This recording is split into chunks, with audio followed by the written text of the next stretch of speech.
অপেক্ষা করো, তোমার ছেলেও মরে যাবে, তারপর দুইটা লাশ একসাথে নিয়ে যাবা। স্যার স্যার আমাকে যেতে দিন স্যার, না দিলে আমি মারা যাবে।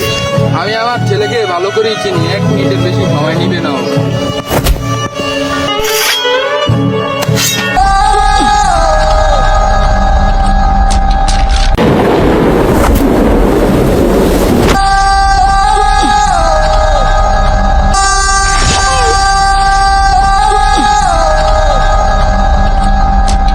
আমার ছেলেরও একই সমস্যা স্যার।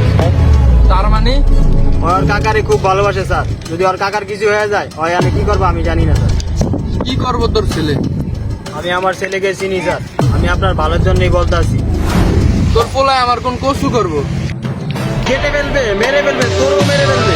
কি আমাকে মারবে? আমি যদি বলি জানি ওর কাকা মারা গেছে তাহলে আমি কে? এখানে কেউই তোকে বাঁচাতে পারবে না।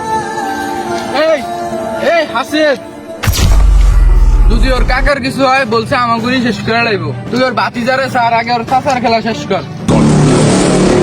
কি বললি? আমার বাইকে মারবি? আচ্ছা মেরে দেখ। ওই তারেন, এই শয়তানগুলো তোর কাকাকে মারতে যাচ্ছে।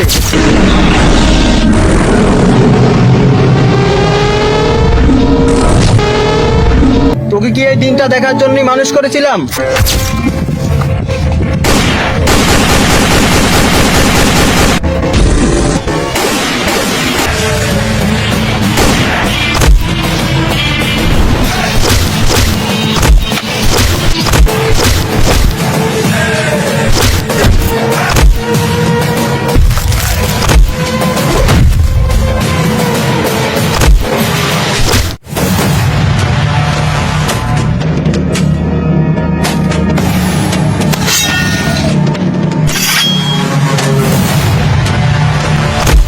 বাবা, ক্ষমতা থাকলে তোর বাবাকে হসপিটালে নিয়ে দেখা।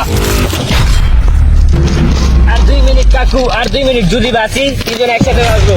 আমি বাঁচি না বাঁচি তোমাদেরকে বাঁচাবো। আর যদি বাঁচি এখান থেকে 3 জনই যাবো। কিচ্ছু হবে না কাকু, শুধু আর 2 মিনিট সময় দাও। শোন রে, তুই যদি প্রাণে বাঁচিস তোর বাবাকে হসপিটালে নিয়ে দেখা। আগে বলছিলাম এই খেলায় জিততে হলে দমের প্রয়োজন লাগবে।